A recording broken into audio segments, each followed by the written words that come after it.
Assalamu alaikum урматтуу достор. Бүгүнкү баян өзүнүн үй бүлөсүн бир телефонго алмаштырган байке тууралуу. Бир байке болот.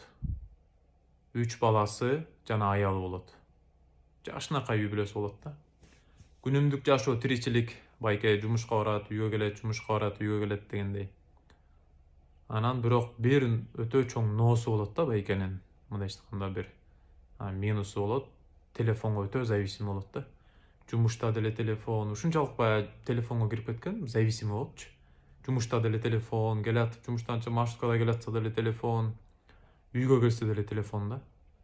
Аялы алгачкы таппай жашоонун экөө турмуш куруп баштагандан башында аябай сиздеп, күлүп жайнап, жакшы тамактарын жасап берип, жашы тосуп алып, ушундай жакшы мамиле кылчу экен да. Ушунчалык телефонго зависим экен, баягы оюнуп, улуу мында бир 40-тардан ашып калган байке экен, бирок ушунчалык баягы болбосо эми жашы деле жакшынакай возрасты келип калды дегендей, бирок ушундай жана оюндар, азыр жаш балдар ойнойт го, саясат, спорт, ушундай телефондон баш чыкпайт экен да. Анан аялды мынтип келип тамак жеп атканда деле телефон дейт, балдарды кучактап башына чуркап чыгышчу экен, андай чуркап деле чыкпай кал дейт, тоспойт деле дейт атасынчы.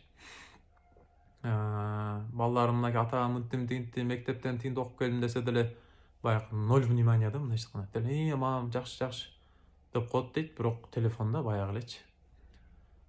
Андан кийин аялдан дагы мындай, аялда өтө мындай акыркы убакыттарда уже баягы көңүлү калып баштаган экен да. Ошентип күндөрдүн биринде жылдар өтөт, айлар өтөт. Улуу баласы 12-ге чыгат, андан кийинкиси бир 8-9-ларда, кийинкиси бир 5-ке чыгат, 3 баласы бар да. Анан жашоо баягыдай эле келатат, телефон, үйгө келди, телефон, баягы эле өзүнүн эмесинен чыкпайт. Анан бир күнү өлүп калат экен байкечи. Өлүп калып, анан жатат да. Анан турса эле баягындай денеси жатат, бирок руху, өзүнүн жаны мындайча айтканда турат. Турса эле өзү шок да, мындайча айткандачы. Таң калып караса, тиякта баласы ыйланып этип атат, бул кичинекей балдарчы. Аял да баягындай отурат жанында, 3 бала, анан аялы болуп баягы дене жатат да, ошонун жанында турат да. Тиги болсо ак шешек менен үстү жабылган, турса эле шок. Эмне болду, мен тирүү элемин, эмне болду деп баягындай шок болуп, таң калып, тиги баласын кучактайт, баласына ноль внимания. Анткени тиги мындай эме да, рух да. Денеси жатат, караса денеси жатат, өзүн карап коет денесин, баласын карап коет, ыйлап кучактайт, аялын кучактайт, кечирим сурайт, бүттү, убакыт бүттү да, жок. Бакырып өкүрүп, ызы чуу салып, эмне болот деп атканда бир кезде момент ойгонуп кетет да тиги байкечи. Көзү ушунчалык бир, Кудай таалам аян берген сыяктуудай бир аябай бир түш көрүптүр. Ушул түшү мындай айтканда бир чын болгондой, аябай мындай ойгонгондо да бүт тердеп кургап, аябай мындай жаман акыбалда ойгонуптур да. Анан ойгонуп турса эле балдар уктап атат, аял уктап атат.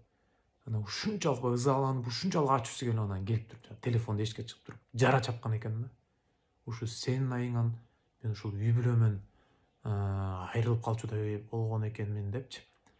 Анан таң атканча балдары ойгонгончо уктабай байке 3 баласын карап, ыйлап, ушу балдарым, улуу баласын караса ушу 12-ге чыгып кеткен, андан кийин 8-9, ушу балдар кам чоңоюп кеткен даже билбей калыптыр да. Аялын карап, баардыгын карап, ыйлап, өкүнүп. Анан орустардын бир сөзү бар жакшычы. Жизнь состоит из моментов деген. Ошол сөздү кайра ойлонуп көрсө, 12-ге чыккан баласынын мындай жашоо өзү эстей турган, элестете турган моменттери жок да.